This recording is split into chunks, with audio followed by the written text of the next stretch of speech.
Hello. आपलं विज्ञान, सामान्य विज्ञानचं जे पण स्टेट बोर्ड आहे याची सिरीज सुरू आहे. ठीक आहे. तर त्यात आपला आता नेक्स्ट जो टॉपिक सुरू आहे ते आहे सजीवसृष्टी आणि सजीवांचे वर्गीकरण. जसं आपल्याला माहीत आहे की सजीवसृष्टी आणि सजीवांचे वर्गीकरण हे इयत्ता 6वी ते इयत्ता 10वीपर्यंत प्रत्येक वर्गात तुम्हाला याबद्दल माहिती आहे. ओके. तर आपल्याला सजीवसृष्टीचं आपल्या इयत्ता 6वी आणि 7वी यातलं झालं आहे. आज आपण इयत्ता 8वीतलं हा चॅप्टर नंबर 1 बघणार आहोत. ठीक आहे. तर आता सुरुवात करूयात. सजीवसृष्टी व सूक्ष्मजीवांचे वर्गीकरण. ओके. आता काल आपण बघितलं होतं वर्गीकरणाचा पदानुक्रम, जे काल लिनियसने दिलं होतं किंगडम याच्यापासून. ठीक आहे. काल आपण बघितलं ते हायरार्की. ओके. सजीवांचं नाव देण्याची द्विनम पद्धती कोणी शोधून काढली? ते शोधून काढली होती कार्लस लिनियसने. ठीक आहे. द्विनाम पद्धतीचे नाव लिहिताना कोणता पदानुक्रम विचारात घेतला जातो? आपण बघितलं होतं प्रजाती आणि जाती. ओके. तर आता आपल्याला पुढचा भाग बघायचा आहे, जैवविविधता व वर्गीकरणाची आवश्यकता. काय गरज आहे ती वर्गीकरणाची? बघा, मागील इत्यात आपण पाहिले की भौगोलिक प्रदेश, अन्नग्रहण, संरक्षण अशा विविध कारणांनी पृथ्वीवरील सजीवात अनुकूलन झालेले आढळले. अनुकूलन साधताना एकच जातीचा सजीवातही विविध बदल झालेले दिसतात. हा एक पॉईंट लक्षात ठेवायचा आहे. ठीक आहे. 2011च्या गणनेनुसार पृथ्वीवरील जमीन व समुद्र यामध्ये सर्व सजीव मिळून सुमारे 87 दशलक्ष जाती ज्ञात आहे. हा पण एक पॉईंट फॅक्ट आहे, ही लक्षात ठेवायची आहे. एवढ्या प्रचंड संख्येने असणाऱ्या सजीवांचा अभ्यास करण्यासाठी त्यांची गटात विभागणी व्हायला हवी, अशी गरज भासली. सजीवातील साम्य व फरक लक्षात घेऊन त्यांचे गट व उपगट पाडण्यात आले. ओके. तर काय गरज आहे वर्गीकरणाची लक्षात आलं, कारण 11च्या गणनेनुसार पृथ्वीवर केवढे सजीव आहे? 87 दशलक्ष. ओके. आणि बघा, हे दशलक्ष एवढे सजीव जे आहे 87, या प्रत्येकामध्ये काय आहे, ते जिथे राहतात त्या पद्धतीने त्यांच्यामध्ये अनुकूलन घडून आणलेले आहे आणि त्यामुळे सजीवात विविधता आपल्याला बघायला मिळते. ओके. आता पुढे आपल्याला बघायचं आहे. बघा, इतिहासात डोकवताना हा एक पॉईंट खूप महत्त्वाचा आहे. ठीक आहे. इसवी सन 1735 कार्लस लिनियस यांनी सजीवांना 2 सृष्टीत विभागले, वनस्पती व प्राणी, व्हेजिटेबिलिया अँड ॲनिमेलिया सृष्टी. ठीक आहे. वनस्पतीला त्यांनी प्लांटिनाई म्हटलेला, हा पॉईंट एक लक्षात ठेवणार. हे कोणी दिलं होतं? Carolus Linnaeus. ओके. त्याच्यानंतर 1866 साली अर्नेस्ट हॅकल आहे यांनी 3 सृष्टी दिल्या, त्या म्हणजेच प्रोटिस्टा, वनस्पती आणि प्राणी. बघा, लिनियसने, ठीक आहे, याने 2 दिले होते, जर ऑलरेडी व्हेजिटेबिलिया आणि ॲनिमल. पण प्रोटिस्टाला असं जाणवलं की काही जे सजीव आहे पृथ्वीवर यांच्यामध्ये वनस्पतीचे पण गुणधर्म आणि प्राण्याचे पण गुणधर्म, त्यामुळे ह्या सगळ्या सजीवांना एका गटात घेतलं, तो म्हणजेच कोणता? प्रोटिस्टा. ओके. त्याच्यानंतर 1925 चॅटन, ठीक आहे, यांनी पुन्हा सजीवांचे 2 गट केले. बघा, 25 तोपर्यंत कंपाऊंड मायक्रोस्कोप, जे पण मायक्रोस्कोप आहे याच्यामध्ये पण विकास झाला आणि सूक्ष्म जीव किंवा पेशी जी आहे याचे पण छोटे अंग आपल्याला आपण बघू शकत होतो. तर चॅटन यांनी काय केलं, मग 2 गटात विभागले, आदिकेंद्री आणि दृश्य केंद्री, प्रोकॅरियोटिक आणि दृश्य केंद्री म्हणजेच काय? युकॅरियोटिक. तर हे कोणी केलं होतं? चॅटन. हा पण लक्षात ठेवणार. इसवी सन 1968 कोपलँड यांनी सजीवांना 4 सृष्टीमध्ये विभागले. कोणी? 4 किंगडम क्लासिफिकेशन कोणी दिलं होतं? कोपलँडने. मोनेरा, प्रोटिस्टा, वनस्पती आणि प्राणी. ओके. कोपलँडने काय केलं, जो पण प्रोटिस्टा जो हॅकलने दिलं होतं प्रोटिस्टामध्येच त्याला लक्षात आलं की काही प्रगत प्रोटिस्टा आहे, काही अप्रगत प्रोटिस्टा आहे. तर अप्रगत प्रोटिस्टाला त्याने घेतलं होतं मोनेरामध्ये. ठीक आहे. आता पुढे सजीवांचे गट, हे झालं आहे आता आपलं टेबल. आता आपल्याला पुढे सजीवांचे गट व उपगट बनवण्याच्या ह्या प्रक्रियेला आपण म्हणतो जैविक वर्गीकरण म्हणतात. सजीवांचे गट व उपगट बनवण्याच्या प्रक्रियेला म्हटलं जातं बायोलॉजिकल क्लासिफिकेशन, जैविक वर्गीकरण. ओके. आता बघा, इथपर्यंत आपण 4 किंगडम क्लासिफिकेशन बघितलं कोपलँडचं. ठीक आहे. आता आपल्याला बघायचं आहे 5 किंगडम क्लासिफिकेशन.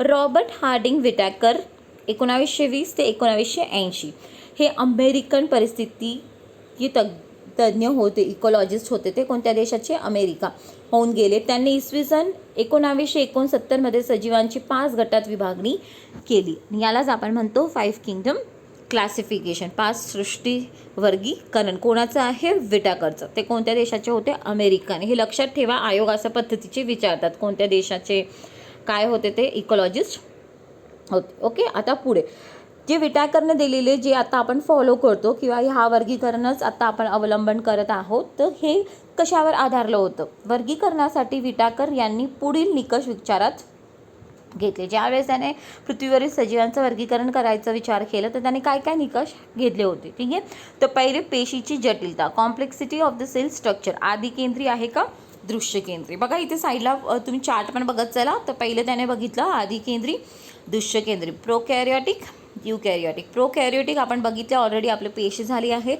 हे काय असतात? प्रिमिटिव्ह न्यूक्लियस किंवा याला आपण म्हणू शकतो याच्यामध्ये अंगके किंवा पेशी पटेल ही जास्त विकसित राहत नाही आणि न्यूक्लियस पण हा विकसित राहत नाही, स्पष्ट राहत नाही. ठीक आहे, आणि दृष्टकेंद्री विकसित पेशी म्हणता येईल तुम्हाला. इथे सगळे अंगक आवरणयुक्त असतात, न्यूक्लियस हा स्पष्ट असतो, त्याला आपण म्हणतो दृश्यकेंद्री. ओके, त्या पद्धतीने केलं सगळ्यात अगोदर त्याने. त्याच्यानंतर सजीवांचे प्रकार आणि जटिलता, कॉम्प्लेक्सिटी ऑफ द ऑर्गॅनिझम्स.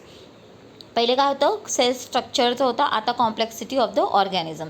एक पेशी आहे का बहुपेशी आहे? बघा आता एक पेशी आदिकेंद्रीचा आणि दृश्यकेंद्रीचं पण त्याने एक पेशी आणि बहुपेशीय. ओके, कारण आदिकेंद्रीचे बहुपेशीय नाही आहेत. ओके, त्याच्यानंतर पोषणाचा प्रकार, मोड ऑफ न्यूट्रिशन. वनस्पती हे काय? स्वयंपोषी म्हणजे स्वतःचं अन्न स्वतः तयार करू शकतात. कवके परपोषी, परपोषी म्हणजे दुसऱ्या अन्नासाठी दुसऱ्यांवर अवलंबून असतात, तर हे मृत अवशेषावर अवलंबून असतात, त्यातनं अन्नाचे शोषण करतात. कोण? कवके. आणि प्राणी हे पण काय आहे? परपोषी आहेत प्राणी, दुसऱ्यांवर अवलंबून असतात, हेटेरोट्रॉप्स. ओके, त्याच्या पुढे जाऊयात आता. जीवन पद्धती, लाईफस्टाईल, उत्पादक, वनस्पती. लाईफस्टाईल, जीवनपद्धती, उत्पादक कोण आहे इथे? वनस्पती, कारण ते स्वतःचं अन्न स्वतः तयार करतात आणि ह्या अन्नावर आपण पण अवलंबून असतो, म्हणून याला आपण म्हणतो प्रोड्युसर्स, उत्पादक. भक्षक प्राणी कोण आहे? भक्षक प्राणी. आणि विघटक कोण आहे? कवके, कारण ते सडलेल्या कुजलेल्या पदार्थावरनं काय करतात? त्यांचं विघटन आणतात. ठीक आहे, डिकम्पोज करतात आणि त्यातनंच ते अन्न पण घेत असतात. तर हा पण एक पॉईंट लक्षात ठेवणार. ओके, त्याच्यानंतर वर्गानुवंशिक संबंध, फायलोजेनेटिक रिलेशनशिप. आदिकेंद्री ते दृश्यकेंद्री, एक पेशीय ते बहुपेशीय. फायलोजेनेटिक रिलेशनशिप म्हणजेच काय की याच्यामध्ये जेनेटिक अनुवंशिकता बघितली जाते या वर्गीकरणामध्ये. तर कधी तुम्हाला क्वेश्चन आलं, ठीक आहे, की विटाकरचं वर्गीकरण हे खालीलपैकी कशावर आधारलेलं आहे? तर बऱ्याच जणांना हे 3 माहिती असतं. कॉम्प्लेक्सिटी म्हणजे आदिकेंद्री, दृश्यकेंद्री, एकपेशीय, बहुपेशीय, मोड ऑफ न्यूट्रिशन. तर आता हे पण 2 पॉईंट लक्षात ठेवायचे, जीवन पद्धती आणि वर्गानुवंशिक संबंध. ओके, तर हे ऑल ऑफ द अबाव पाठ करून ठेवा. आता इथे परत आपण टेबलकडे येऊयात. एकपेशीय, बहुपेशीय. बघा, एकपेशीय आदिकेंद्रीचं कोणतं आहे? सृष्टी, मोनेरा. दृश्यकेंद्रीमध्ये एकपेशीय, बहुपेशीय, एकपेशीय कोण आहे?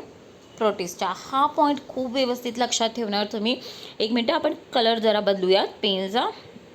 ओके, माझं पर्पल घेऊयात. ओके, दृश्यकेंद्री ते पण एकपेशीय कोण आहे? हा एवढा एक पाठ करून ठेवा, कारण बऱ्याच वेळेस एक्झाममध्ये बरेच मुलं कन्फ्यूज होत येतात. कारण एकपेशीय म्हटलं तर त्यांना सगळे काय वाटतात? ते आदिकेंद्री. पण दृश्यकेंद्रीमधले पण एकपेशीय आहे आणि ते कोणतं आहे? सृष्टी, प्रोटिस्टा. Very important. ठीक आहे, आता बहुपेशीय.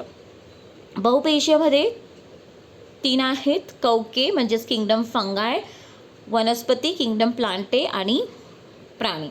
कवके पेशीभित्तिका असणारे पण प्रकाश संश्लेषण करू न शकणारे. कवकेला पेशीभित्तिका असते पण त्यांच्यामध्ये फोटोसिंथेसिस होत नाही. वनस्पती पेशीभित्तिका असते, स्वतःचं अन्न स्वतः पण तयार करू शकतात थ्रू प्रकाश संश्लेषण. आणि प्राणीसृष्टी पेशीभित्तिका नसणारे. आपण पेशी बघितली आहे, प्राणी पेशीला पेशीभित्तिका नसते. क्लिअर इथपर्यंत? हा एक लक्षात ठेवणार. यात मी तुम्हाला क्वेश्चन्स पण सांगितले कसे येऊ शकतात, व्हेरी इम्पॉर्टंट. ठीक आहे, एवढे घटक. ठीक आहे, आता पुढे. आता पहिलं आपल्याला सृष्टी बघायची आहे, किंगडम मोनेरा. ओके, आता याच्यात तुम्हाला दिलं आहे कृती करायला. त्याचं काय सांगितलं आहे की पट्टी घ्या काचेची आणि त्याच्यावर ताक किंवा दही टाका. आपण बघितलं दही असलं तर त्याच्यामध्ये कोणता बॅक्टेरिया असतो, लॅक्टोबॅसिलस. तर हेच एक्सपेरिमेंट करायला सांगितलं याच्यामध्ये. तर यात त्यांनी सांगितलं आहे यात हालचाल करणारे म्हणजे त्या स्लाईडवर हालचाल करणारे अगदी लहान काडीसारखे सूक्ष्मजीव म्हणजेच काय आहे, लॅक्टोबॅसिलस जीवाणू. दहीच बघतोय ना, दहीमध्ये कोणते जीवाणू असतात, लॅक्टोबॅसिला. ठीक आहे, ते हे सांगितले त्यांनी बघायला. तर लक्षात आलं इथे एक पॉईंट अजून की हे काडीसारखे म्हणजे रॉड शेप आकार असतो कोणाचा, लॅक्टोबॅसिला येतात. मोनेरा या सृष्टीत सर्व प्रकारचे जीवाणू व नीलहरित शैवाळाचा समावेश होतो. हा पॉईंट एक लक्षात ठेवणार. मोनेरा म्हणजेच काय, कोणाचा अभ्यास, जीवाणूंचा अभ्यास असतो. ओके, आता याची काय आहे पॉईंट्स. ओके, बघा हे डायग्राम बघून घ्या एक वेळेस. ओके, हे जीवाणूचे प्रकार दिले आहेत. स्ट्रेप्टोकोकस न्यूमोनी, क्लॉस्ट्रिडियम टिटॅनी, ठीक आहे, ट्रेपोनेमा पॅलिडम, विब्रियो कॉलेरे, स्टेफॅलोकोकस, ठीक आहे, लॅजिओनेला न्यूमोनी, क्लॉस्ट्रिडियम बॉट्युलिझम आणि साल्मोनेला टायफी. हे नावं जेव्हा वाचतात ज्यांनी अभ्यास केलं असेल तर तुम्हाला लक्षात येत असेल आजार है ना. ज्यावेळेस स्ट्रेप्टोकोकस न्यूमोनिया आलं तर न्यूमोनिया, क्लॉस्ट्रिडियम टिटॅनी म्हणजेच काय, धनुर्वातचं इंजेक्शन देतात बघा लागलं तर. कारण की हा जो बॅक्टेरिया आहे क्लॉस्ट्रिडियम टिटॅनी हे जखमेतनं आपल्या शरीरात एंट्री करतात आणि मग हे काही विषारी तत्व बाहेर टाकतात आपल्या शरीरात गेल्यानंतर, त्याच्यामुळे आपल्याला झटके येतात. म्हणून आपल्याला बघा काही लोखंड वगैरे काही मोठी जखम असेल तर धनुर्वातसाठी त्यानंतर इंजेक्शन देतात याच्यासाठी. त्याच्यानंतर बघा इथे विब्रियो कॉलेरा म्हणजेच कॉलेरा, लूज मोशन्स होतात बरेच. सॅल्मोनेला टायफी, टायफॉइड होतं तुम्हाला इथे म्हणजे ह्या बॅक्टेरियामुळे, जीवाणूमुळे. ठीक आहे, त्याच्यानंतर ट्रेपोनेमा पॅलिडम हे एक आपण म्हणतो ना इन्फेक्शन आहे, सेक्शुअल ट्रान्समिटेड डिझीज आहे तो. ठीक आहे, आणि त्याच्यानंतर क्लॉस्ट्रिडियम बॉट्युलिनम हे विषबाधा होते बघा, अन्नाची विषबाधा जेव्हा होते तर हा क्लॉस्ट्रिडियम बॉट्युलिनम कारणीभूत असतो तिथे. याच्यात अजून पुढे पण येणार, पण एक इथे आउटलाईन आपण घेतली आहे. ओके, तर आता पुढे जाऊयात. किंगडम मोनेरामधली काय लक्षणं आहेत, कसे असतात हे सजीव, कसे असतात हे आता आपण हे बघितले. आता हे सर्व सजीव कसे आहेत, एकपेशीय. ओके, स्वयंपोषी किंवा परपोषी असतात. यातले स्वयंपोषी स्वतःचं अन्न स्वतः तयार करू शकतात, पण काही परपोषी पण आहेत. ठीक आहे, हे आदिकेंद्री असून पटलबद्ध केंद्र किंवा पेशी अंगके नसतात, कारण हे काय आहे, आदिकेंद्री. ओके, आता पुढे kingdom protista. Okay, kingdom protista. आता याच्यात बघा पहिलं मोनेराच्या वेळेस तुम्हाला एक्सपेरिमेंटमध्ये दही घ्यायला सांगितलं होतं. आता यामध्ये एक्सपेरिमेंटमध्ये त्यांनी घ्यायला सांगितलं डबक्यातलं पाणी. ठीक आहे, डबक्यातलं पाणी ज्यावेळेस तुम्ही मायक्रोस्कोपच्या अंडर बघणार तर तुम्हाला काय बघायला भेटेल, अमिबा. काय बघायला मिळेल, अमिबाची हालचाल दिसायला मिळेल. आणि अमिबा कसा असतो, दिस, हा बघा आकार आहे का त्याला, बिलकुल नाही है ना. ओके, पुढे आता या प्रोटिस्टाचे सजीव कसे असतात. प्रोटिस्टा सृष्टीतील सजीव एकपेशी असून पेशी पटलबद्ध केंद्रक असतं. आले लक्षात, मी तुम्हाला सांगितलं होतं की प्रोटिस्टा हे एकपेशीय आहे, पण हे काय आहे, युकॅरियोटिक दृश्य केंद्री पटलबद्ध केंद्रक आहे. यस, प्रचलनासाठी छद्मपात किंवा रोमकी किंवा कशाभिका असतात. ओके, आता हे कशाभिका किंवा रोमके म्हणजेच फ्लॅजेला किंवा सिलिया असतात त्यांच्या हालचालीसाठी. जसं इथे एक्झाम्पल दिलं आहे तुम्हाला पॅरामोशियम याला बघा इथे सूक्ष्म एकदम आत्ता कदाचित तुम्हाला डायग्राममध्ये ते दिसणंच नसणार आहे, सूक्ष्म केसारचना आहे. ठीक आहे, वहीमध्ये ते तुम्हाला बरोबर दिसेल, सूक्ष्म केसारचना असते. ही कशासाठी आहे, त्यांना हालचालीसाठी. ओके, तर हे त्यांना प्रचलनासाठी आहे. ओके, जे पण प्रोटिस्ट आहे हे कसे असतात, स्वयंपोषी, स्वतःचं अन्न स्वतः तयार करू शकतात आणि काही परपोषी पण असतात. ओके, तर काय आहे ते आपण बघूयात एक्झाम्पल्स. स्वयंपोषी युग्लिना, ठीक आहे, वॉलवॉक्स, पेशीत हरितलौके असतात. आता बघा युग्लिना आहे ना, हा मिक्सोट्रॉप आहे. मिक्सोट्रॉप म्हणजेच काय की जोपर्यंत हा सूर्यप्रकाशाच्या सानिध्यात असेल तोपर्यंत हा स्वतःचं अन्न स्वतः तयार करू शकतो, पण जसं सूर्यप्रकाशाच्या सानिध्यात नसेल किंवा खोलगट भागात असेल पाण्यात तर हा परपोषी होऊन जातो. वॉलवेक्स पेशीत हरितलौके असतात. वॉलवेक्सची बघा डायग्राम दिली आहे इथे है ना, दिस इज वॉलवेक्स. याच्यामध्ये आहे हरित पेशी. ओके, म्हणून ते स्वतःचं अन्न स्वतः तयार करू शकतात. हे लक्षात ठेवा बरं का, हे पाठ करून ठेवायचं आहे तुम्हाला. परपोषी दुसऱ्यांवर अवलंबून असतात, अमिबा, पॅरामोशियम आणि प्लाझ्मोडियम. ठीक आहे, हे काय आहे, परपोषी. अमिबा पण आहे, म्हणून अमिबाचं बघा एक स्पेसिफिक आकार आहे का, नाही आहे ना, असे हे भाग आहे. याला आपण म्हणतो सुडोपोडिया, आभासी पद. ज्यावेळेस यांना इथे अन्न असेल, फॉर एक्झाम्पल हे अमिबा आहे आणि याला इथे अन्न सापडलं, तर हा काय करणार, हा जो भाग आहे याला लांबट करणार, हा अन्न खेचून घेणार. ओके, तर हे परपोषी आणि स्वयंपोषी हे एक्झाम्पल्स लक्षात ठेवायचे जरुरी आहेत. ओके, आता पुढे कवके, किंगडम फंगाय. आता बघा, 2 एक्सपेरिमेंटमध्ये एक वेळेस दही घेतला, एक वेळेस आपण पट्टीवर डबक्यातलं पाणी घेतलं. आता ह्या एक्सपेरिमेंटमध्ये तुम्हाला काय घ्यायला सांगितलं आहे, ब्रेड किंवा आपली पोळी असते याच्यावर सपोज काही बुरशीसारखं लागलेलं असेल, ठीक आहे, आपण डब्यात ठेवलं आहे, 2-3 दिवस बघितलं नाही, त्याला एक त्याचे थ्रेड लाईक तंतू स्वरूपात बुरशी लागलेली असते, तर ते तुम्हाला घेऊन स्लाईडवर ठेवायला सांगितलेलं आहे त्या पट्टीवर. ठीक आहे, आणि हे करत असताना मग तुम्हाला काय बघायला मिळेल, तिथे कवक बघायला मिळेल. म्हणजे इथे बघा, कापसासारखे पांढरे तंतू वाढलेले दिसतील. ठीक आहे, आणि ते तंतू आपल्याला स्लाईडवर घ्यायचे आहे. ठीक आहे, तर हे जे आहेत, आता इथे डायग्राम बघा, हे काय आहे, आपली बुरशी है ना, अशा प्रकारचे. म्हणून बुरशी कधी बघितली असेल तुम्ही, हे कसं असतं, थोडंसं हेअरी असं वेल्वेटी लाईक स्ट्रक्चर असतं, ते हे अशा प्रकारचं असतं. ते कधी तुम्ही याच्या खाली बघितलं, त्याला काय म्हणतात, त्याला मायक्रोस्कोपच्या खाली, तर ह्या पद्धतीचं आहे. ठीक आहे, आणि हे बघा, हे पॉईंट बीजाणुध्वनी, हे स्पोर्स आहेत. ठीक आहे, हे स्पोर्स जेव्हा आता इथे बघा फुटला आहे, ओलसर ठिकाणी कधी हा पडला, तर परत यांची काय होते, मग वाढ व्हायला लागते. ओके, आणि लक्षात ठेवा, आता हा एक पॉईंट टेबल जो बॉक्समध्ये आहे, राष्ट्रीय विषाणू संस्था Pune, National Institute of Virology Pune, ही विषाणू संदर्भातली संशोधक कार्य करते. भारतीय वैद्यकीय संशोधन परिषदेच्या अखत्यारीत 1952 साली या संस्थेची स्थापना करण्यात आली. नॅशनल इन्स्टिट्यूट ऑफ व्हायरोलॉजी कुठे, पुण्यात, आणि कोणत्या वर्षी स्थापना झाली तिची, 1952 मध्ये. ठीक आहे, आणि इंडियन काउन्सिल ऑफ मेडिकल रिसर्चच्या अंडर ती काम करते, ICMR. ओके, आता बघा, जे पण आपण कवक बघितले, ठीक आहे, आता त्याबद्दल आपल्याला बघायचं आहे, कसे असतात कवक. कवक सृष्टी कसे असतात, हे परपोषी, अन्न तयार करू शकत नाही, असंश्लेषी व दृश्य केंद्रित सजीवांचा याच्यात समावेश होतो. बहुसंख्य कवक मृतोपजीवी आहेत, कुजलेल्या कार्बनी पदार्थावर जगतात. कोणत्या, कुजलेल्या कार्बनी पदार्थावर. कवकांची पेशी भित्तिका, हा पॉईंट लक्षात ठेवायचा आहे. कवकांची पेशी भित्तिका ही कायटिन या जटिल शर्कऱ्यापासून बनलेली आहे. कशापासून बनलेली आहे ही, कायटिन, CHITIN, कायटिनपासून ही बनलेली आहे. ओके, इथे लिहिते मी. ठीक आहे, याचं शर्करा होमोपॉलिसॅकराइड, जटिल म्हणजेच पॉलिसॅकराइड, तर ही होमोपॉलिसॅकराइड आहे कायटिन. ओके, काही कवके तंतुरूपी असून आतील पेशीद्रव्यात असंख्य केंद्रके असतात, तर मल्टीन्यूक्लिएट असतात. कवक, ओके, याचे एक्झाम्पल्स बघा. आता कवक हे किनफ, बेकर्स इस्ट, ठीक आहे, ओके, त्याच्यानंतर बुरशी, ॲस्परजिलस, मक्याच्या कणावरील बुरशी, ॲस्परजिलस म्हणजेच, आणि पॅनिसिलियम भूछत्र म्हणजेच मशरूम. कवकचे हे सगळे एक्झाम्पल आहे.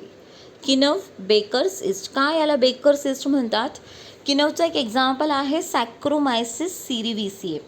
सॅक्रोमायसिस सिरिव्हिसिए बेकरीमध्ये जे पाव, ब्रेड, केक्स बनवतात, तर याच्यामध्ये काय वापरलं जातं, बेकर्स इस्ट, हे किनफ, सॅक्रोमायसिस सिरिव्हिसिए. ओके, आता पुढे विटेकर नंतर वर्गीकरणाची काही पद्धती मांडल्या गेल्या, तरी आजही अनेक शास्त्रज्ञ विटेकर यांच्यापासून पंचसृष्टी वर्गीकरणालाच प्रमाण मानतात. हे या पद्धतीचे यश आहे. ओके, तर आता बघा, इवन हे मशरूम्स माहिती आहेत ना, मशरूम्स, ठीक आहे, काही हे खाण्यायोग्य पण आहेत, एडिबल मशरूम्स आहेत. ठीक आहे, तर हे कोणत्या सृष्टीमध्ये घेतो आपण, मशरूम्स, कवकमध्ये. ओके, आता पुढे क्लासिफिकेशन ऑफ मायक्रोब्स.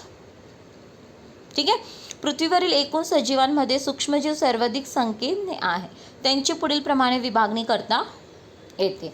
आता बघा, सूक्ष्मजीव आकारासंदर्भात खालील प्रमाणे लक्षात ठेवा, हा पॉईंट एक लक्षात ठेवायचा आहे.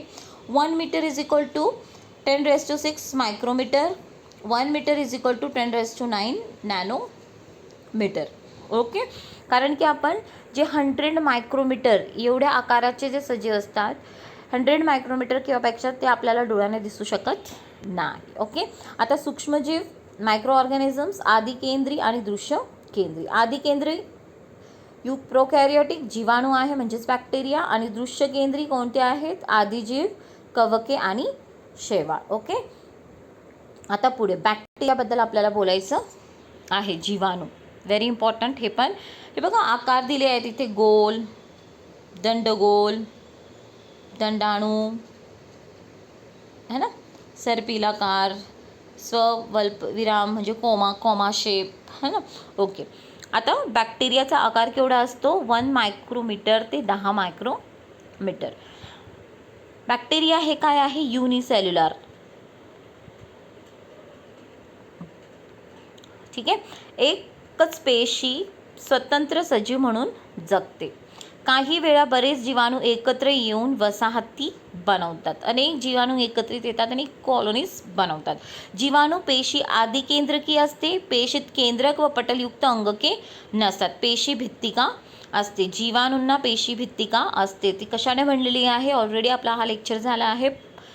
कशाने बनलेली असते मला कमेंटमध्ये तुम्ही सांगणार. ओके. प्रजनन बहुधा खंडीभवनाने होते, म्हणजेच एका पेशीचे 2 भाग होऊन होतात. जसं फॉर एक्झाम्पल हा बॅक्टेरिया आहे. आता इथे हा एक्झाम्पल घेतो, तर याचे 2 तुकडे होतात. तर हा जो तुकडा आहे एक नवीन सजीव तयार करणार, इकडचा तुकडा एक नवीन बॅक्टेरिया तयार करणार. ओके. तर याला आपण म्हणतो द्विखंडी भवन. इंग्लिशमध्ये याला आपण म्हणतो फ्रॅगमेंटेशन. अनुकूल परिस्थितीत जीवाणू प्रचंड वेगाने वाढतात व 20 मिनिटात संख्येने दुप्पट होऊ शकतात. 20 मिनिटात यांची संख्या 100 असेल तर 200 होऊन जातात. इतक्या फास्ट यांची ग्रोथ असते. आलं लक्षात? ओके. सो हे आकार याचे लक्षात ठेवणार. ओके. आता पुढे प्रोटोझोआ आदिजीव. आकार सुमारे 200 मायक्रोमीटर. माती, गोड पाणी, समुद्रात आढळतात. काही इतर सजीवांच्या शरीरात राहतात व रोगास कारणीभूत ठरतात. ठीक आहे. दृश्य केंद्री पेशी. ठीक आहे. आढळणारे एकपेशीय सजीव. हा पॉईंट एक लक्षात ठेवणार. प्रोटोझोआ काय एक पेशीय आहे, पण यांची जी पेशी ही कशी आहे? दृश्य केंद्री. प्रोटोझोआच्या पेशी रचना, हालचालीचे अवयव, पोषण पद्धती यात विविधता आढळते है ना. बघा प्रोटोझोआची पेशी रचना आणि हालचालीचे अवयव. जसं प्रोटोझोआचे काही यांना हालचालीसाठी काय असतात? जसं पॅरामोशियम आहे. ठीक आहे. तर याला काय आहे बघा, ह्या डायग्राममध्ये तुम्हाला बारीक केसा रचना दिसते. याला आपण म्हणतो, याला म्हटलं जातं केशाबिका. ठीक आहे. म्हणजे सिलिया. ठीक आहे. ओके. काही जे आहे ज्याला आपण म्हणतो फ्लॅजेला. फ्लॅजेला म्हणजेच काय? अशा लांब दोरीसारखी. हे कसे सूक्ष्म आहे ना सिलिया, तर हे लांब दोरीसारखी धाग्यासारखी रचना असते, त्याला आपण म्हणतो फ्लॅजेला. ओके.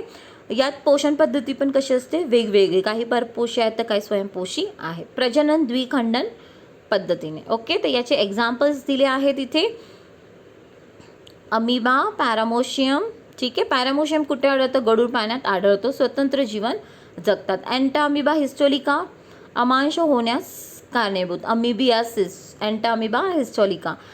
प्लाझ्मोडियम वायवेक्स मलेरिया ही ताप होण्यासाठी कारणीभूत. युग्लिना ही स्वयंपोषी पण आहे आणि परपोषी पण आहे. यात स्वयंपोषीच दिला आहे, पण ती दोघं आहे, मिक्सोट्रॉप आहे. ओके. प्लाझ्मोडियम वायवेक्स मलेरिया जो होतो आपल्याला, तो कोणता आहे? दिस इज प्रोटोझोआमध्ये येतो तो. ओके. तो सजीव कोणत्या याच्यात आहे? सृष्टी. ओके. इकडे द्विखंडन म्हणजे 2 तुकडे होतात. ठीक आहे. आणि काय होतं मग दोन तुकडे होऊन हा एक तुकडा एक नवीन तयार होईल, एक नवीन सजीव तयार होईल. ओके. आता नंतर नेक्स्ट कवके, फंगाय. आकार सुमारे 10 मायक्रोमीटर ते 100 मायक्रोमीटर. कवके कुठे आढळतात? कुजणारे पदार्थ, वनस्पती व प्राण्यांच्या शरीरे, कार्बनी पदार्थ यामध्ये आढळतात. म्हणून पोळी, ब्रेड याच्यावर पण ते तुम्हाला बघायला मिळतं. दृश्य केंद्र की पेशीय सूक्ष्मजीव. कवकाच्या काही प्रजाती डोळ्यांनीही दिसतात.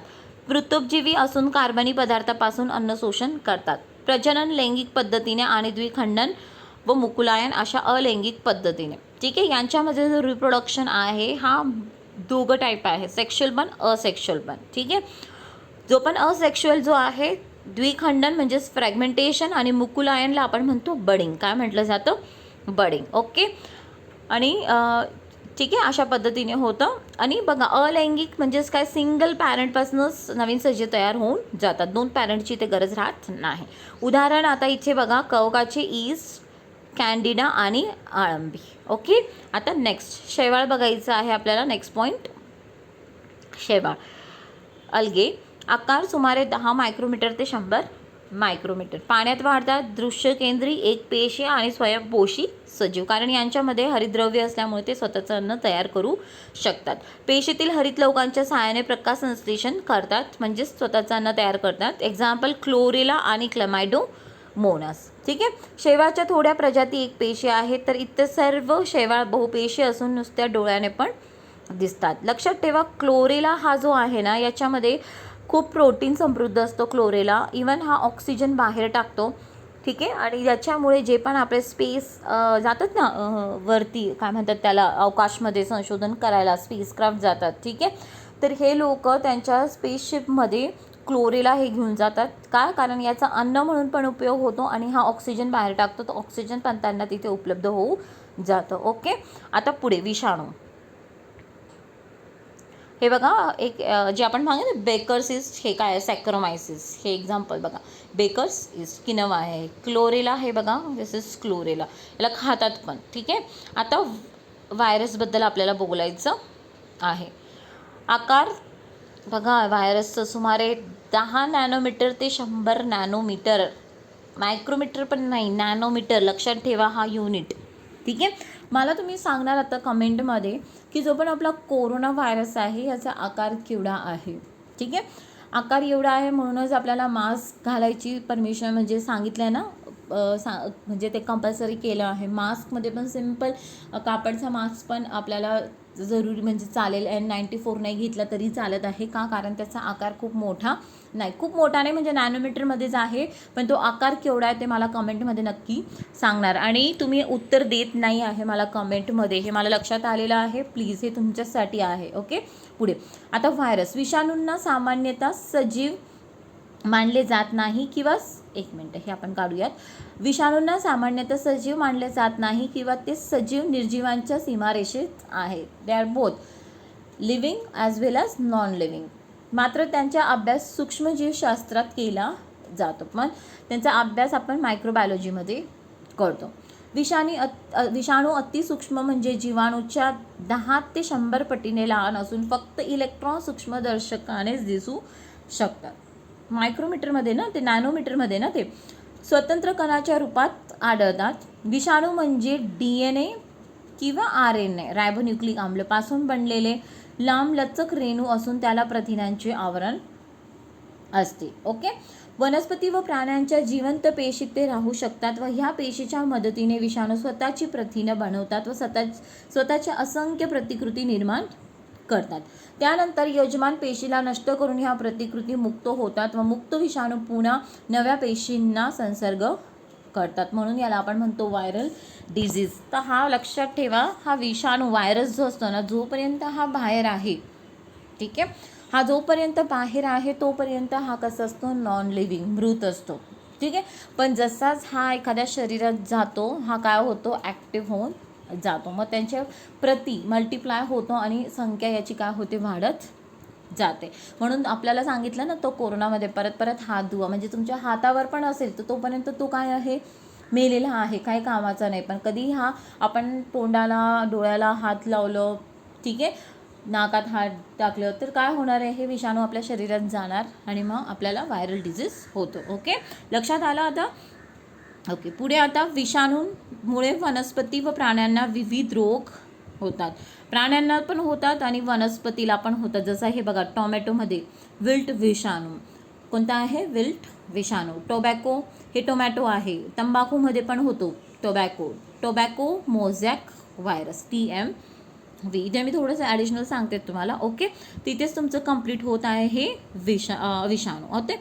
ओके, आता पुढे माहीत आहे का तुम्हाला, मानवमध्ये पोलिओ विषाणू, इन्फ्लुएन्झा विषाणू, HIV इत्यादी हे काय आहे, व्हायरल डिझीज आहेत. गुरेमध्ये पिकोर्ना विषाणू, वनस्पतीमध्ये टोमॅटो विल्ट विषाणू आणि तंबाखूमध्ये टोबॅको मोझॅक विषाणू.